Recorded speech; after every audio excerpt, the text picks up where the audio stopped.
Pasado fin de semana, como aquí se lo informé, entró en vigor la Ley Nacional de Extinción de Dominio, y uno de los señalamientos que se ha generado con esta nueva legislación es que una persona puede ver su propiedad sujeta a esta ley incluso antes de ser formalmente declarada culpable. Es decir, basta con que el propietario de un inmueble esté bajo proceso para que este inmueble pueda ser embargado. Vamos a platicar al respecto con Ignacio Morales Lechuga, ex procurador general de la República, abogado, quien se ha adentrado en el análisis de esta nueva legislación. ¿Qué tal, Ignacio? ¿Cómo estás? Bien, Pascal, muy buenos días a todo el auditorio. Bueno, ¿qué te llama la atención? ¿Dónde crees que debiéramos poner el reflector en esta nueva legislación? Primero, yo creo que todos aquellos que seamos propietarios de bienes en la República Mexicana corremos el riesgo de que no sea aplicada la ley de extinción de dominio, de alguna manera sin nuestra participación, coparticipación, actividad ilícita, o de alguna manera sin tener la intención de delinquir, de quebrantar o de violar la ley. ¿Por qué es esto? Porque el hecho de que uno tenga un inmueble y dentro del inmueble se lleven a cabo actividades delictivas o bien sirva de guarida para algunas gentes dedicadas a la delincuencia, o bien... Por ejemplo, si uno renta sin saber a delincuentes, por decir algo. Efectivamente, sí, y de alguna manera van a parar ahí el botín de los delincuentes, o bien se utiliza para un secuestro ese departamento, o se utiliza para lenocinio, o para guardar cosas robadas, etcétera, etcétera.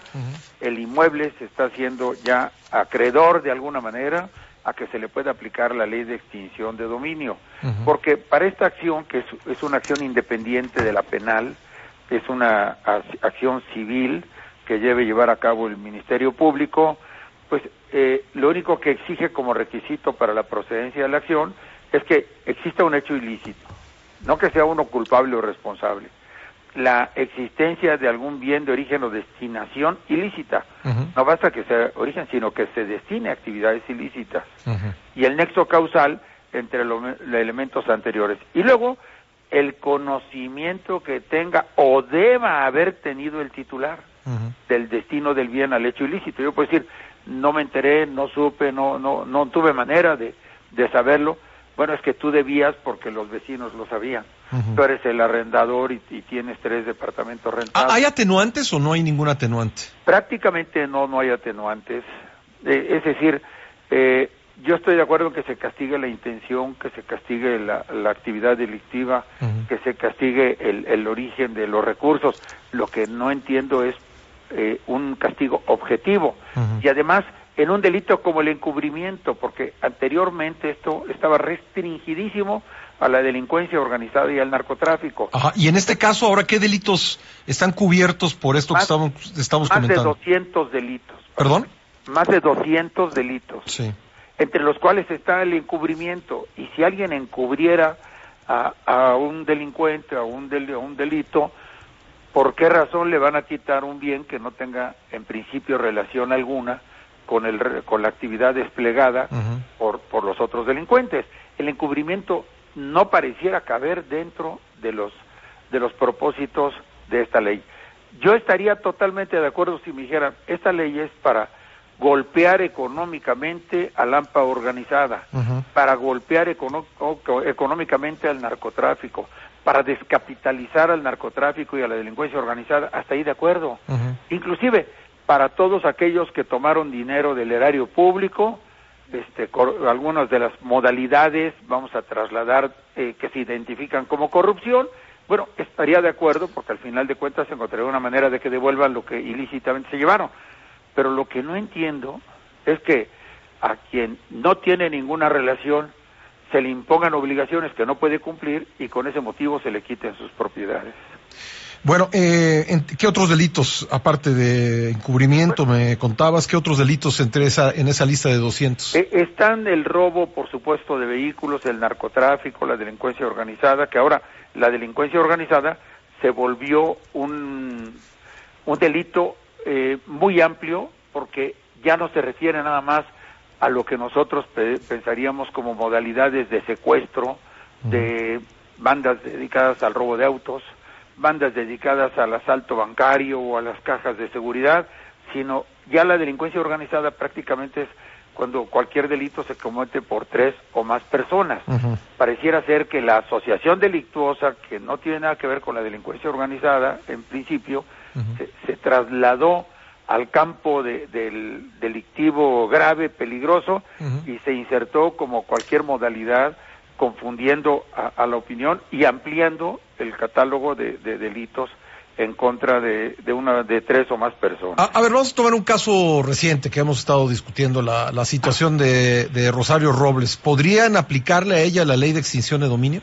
En principio, no, porque ella es desvío de funciones. No está dentro del catálogo, está con catálogo de delito de servidor público, pero hasta este momento, con lo que se ha aportado, yo creo que no. Ya. Y entre otras cosas, porque sus delitos supuestamente se cometieron antes de la entrada en vigor de esta ley. Esta ley entró en vigor el sábado y las conductas desplegadas por Rosario son anteriores al sábado, no podría haber una aplicación retroactiva de la ley. Ahora, si el inmueble no tiene nada que ver con la comisión del delito, ¿de todos modos se puede aplicar la ley de extinción de dominio? Bueno, en una aplicación extensiva, arbitraria, sí. Yo creo que debieran restringirse, por supuesto, al nexo causal entre origen o destinación, nada más. Pero, por ejemplo, un estacionamiento, supongamos que una persona tiene un estacionamiento, vamos a pensar en un hospital, y llegan con un vehículo, con un cadáver adentro, de un narcotráfico, bueno, estaría ya peligrado porque se destinó ese estacionamiento a un acto. O sea, un caso así, un caso concreto como esos, el estacionamiento de un negocio. Así es. Que entra un vehículo con droga o con un cadáver, como tú dices, ahí se podría aplicar la ley de extinción de dominio, y además hay que decirlo antes de que se encuentre antes de que haya alguien declarado formalmente culpable. Efectivamente, así es, Pascal. Bueno, ahora, ¿qué sucede una vez que se aplica esta ley, se embarga la propiedad, y qué sucede si la persona es declarada inocente, por ejemplo? De todas maneras, no detiene eso el avance, digamos, del proceso civil de extinción de dominio. Puede venderse el bien y el día de mañana resulta que no tenía ninguna relación, etcétera, que no hubo un ilícito como se había pensado originalmente. En consecuencia, pues le devuelven lo que quedó. O sea, lo que se remató, menos los gastos de remate, menos los gastos de almacenamiento, cuidado, vigilancia del bien. ¿Y ya perdió la propiedad? Así es, ya perdió la propiedad. ¿Y no tiene forma de reclamarlo? No, bueno, tendría que irse tal vez a la Corte Interamericana de Justicia o a la Corte Interamericana de Derechos Humanos y quejarse contra el gobierno de México para que le devuelvan una cantidad mayor para defender su patrimonio. Ahora, esta ley, en tu parecer, ¿tiene visos de inconstitucionalidad? ¿Puede ser combatida?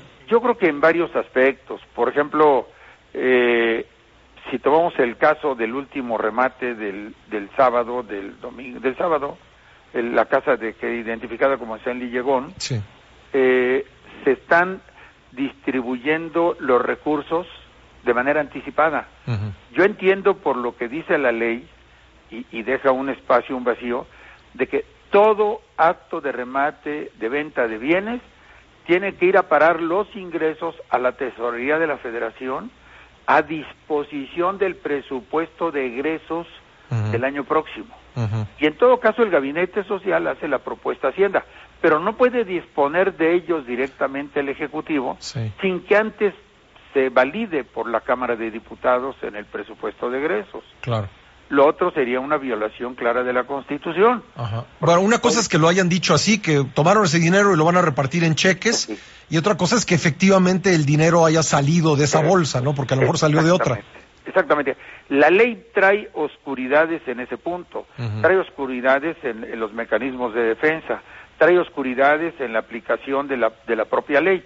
Yo creo que la Comisión Nacional de Derechos Humanos, después de revisar a fondo esta ley, yo creo que va a plantear algunas acciones de inconstitucionalidad en contra de la ley, y además la propia ley en el artículo 12º transitorio ordena al fiscal general de la República para que realice una convocatoria pública para la revisión del marco constitucional y jurídico en materia de extinción de dominio.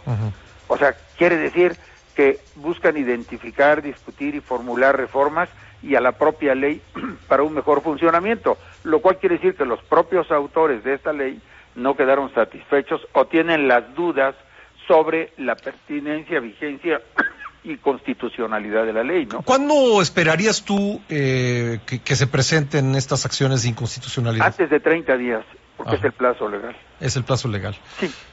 Bueno, y aparte de la Comisión Nacional de los Derechos Humanos, ¿alguna otra instancia? Partidos políticos o la tercera parte de la Cámara de Diputados o de la Cámara de Senadores, que no lo veo posible porque... Bueno, pues estaremos pendientes de ello y te agradezco mucho, Ignacio Morales de Chuga, que me hayas tomado la llamada. No, encantado. Gracias, Pascal. Gracias, muy amable. Muy buen día. Ignacio Morales de Chuga, ex procurador general de la República. Son las